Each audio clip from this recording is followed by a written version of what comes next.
Thames and Amp Hudson is a publisher of illustrated books on art, architecture, design, and visual culture. With its headquarters in London, England, it has a sister company in New York and subsidiaries in Melbourne, Singapore, and Hong Kong. In Paris, it has a further subsidiary company, Interart, which is engaged in the distribution of English-language books, and a sister company, Editions Thames and Amp Hudson. It has been an independent, family-owned company since its founding in 1949. Thames and Amp Hudson's World of Art series is especially well known.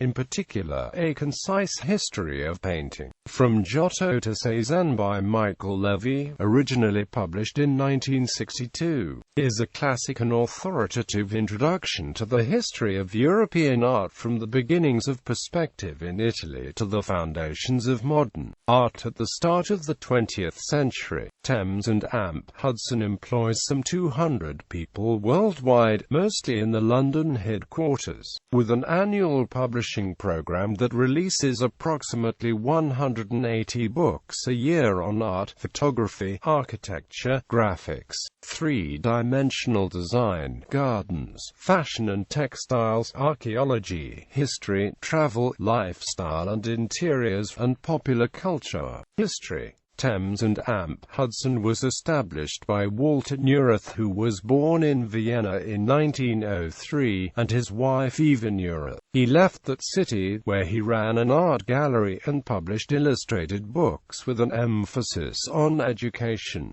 arriving in London in 1938.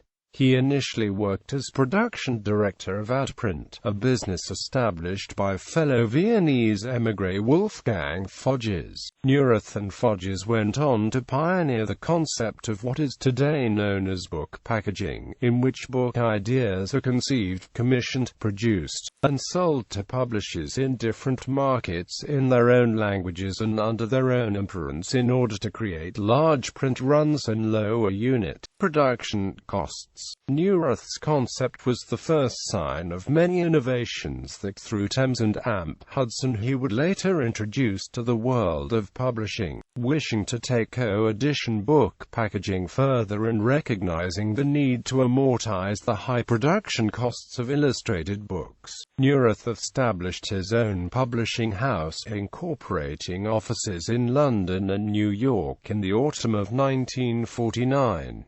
Thus arose the company name, Thames and Amp Hudson. The rivers represented by two dolphins symbolizing friendship and intelligence, one facing east, one west, suggesting a connection between the old world and the new. Eva Neurath, who had arrived in London in 1939 from Berlin and worked alongside Neurath at Outprint, co-founded the company as partner. Among the 10 titles that were published in Thames and Amp Hudson's first publication seasoned in 1950, English Cathedrals, with photographs by Swiss Martin Hurlimann, was the first and most successful, a testament to the company's strong belief from the very start in the longevity of books. It remained in print until 1971. Also appearing in the first year of publication was Albert Einstein's Out of My Later Years, an early indication of the publication program's breadth, with the gradual and successful expansion of the list, which grew from 10 titles in 1950 to 144 in print in 1955. The company outgrew its High Holborn offices and moved in 1956 to a Georgian townhouse at 30 Bloomsbury Street, just off Bedford Square, then the epicenter of London publishing activity.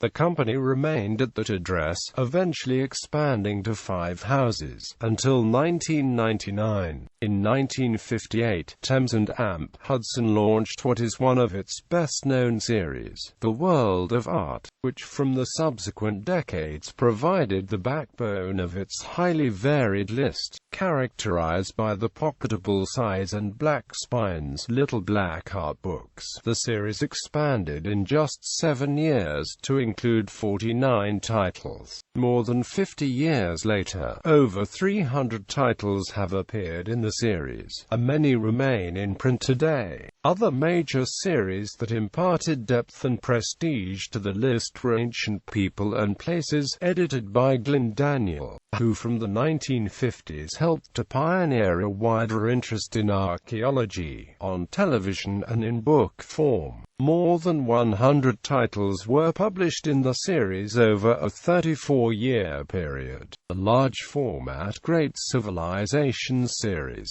published from 1961, featured contributions by such esteemed academics as Alan Bullock, Asher Briggs, Hugh Trevor Roper, A.J.P. Taylor, and John Julius Norwich. On Thames and Amp Hudson's 10th anniversary, the UK publishing industry magazine, The Bookseller, described the company as neither wedded to eclecticism nor dedicated to mass appeal, produced some of the most ambitious picture books ever published, and have sold them in a number which 10 years ago would have been considered improbable, and at prices which have won the surprised gratitude of thousands of readers. Innovation. Throughout its history, Thames and Amp Hudson has led production innovation. 1958, for example, saw one of the earliest examples of the close creative integration of photographer, editor, design and production director working to produce a unified artist's book, In Thrones of Earth and Heaven, in a large print run. In 1964, the company's production director introduced what are today commonly known as French folds, dust jackets that are folded over on top and bottom to protect their edges. In 1974, in what the Times described as a 1,000-year-old publishing coup, Thames and Amp Hudson painstakingly reproduced the Book of Kells, making a commercial edition of the Little Scene illuminated manuscript available around the world for the first time. In 2004, a 4-volume monograph on Pritzker Prize-winning architect Zaha Hadid was published, featuring different-sized volumes that fit into an interlocking lucite case.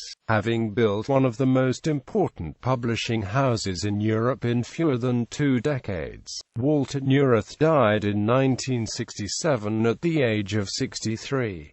Sculptor Henry Moore wrote, "His death is a loss to our cultural life." Sir Herbert Reed observed that Neurath, more than any other single individual responsible for the revolution in the publishing of art books, and was one of those rare entrepreneurs who successfully combine business acumen with idealism. Even Neurath became chairman. Walter's son, Thomas, who with his sister Constance had joined the company in 1961, became managing director. Constance later served as art director for several decades, broadening the program to include popular culture and fashion. Thomas Neurath continued the international expansion of the company, opening up an office in Melbourne in 1970, a year that saw 150 new books published and over 718 titles in print. In the United States, the New York company, which had closed in 1953, was re-established in 1976. It was initially led by Paul Gottlieb, who later became president of Harry Abrams Publishers in New York. In 1979 he was succeeded by Peter Warner, who served the company for 30 years. Will Balliott has been president of Thames and Amp Hudson Inc. since 2009. Recent decades. During the 1980s and 1990s, Thames and Amp Hudson continued to be defined by the wide spectrum and high quality of the books it published across all areas of visual creativity, and by its presentation of new or little-known subjects to a broad international audience. For example, in 1984 Subway Art, the first documentation of graffiti art, was published and remained continuously in print for 25 years until its republication in an enlarged anniversary edition in 2009.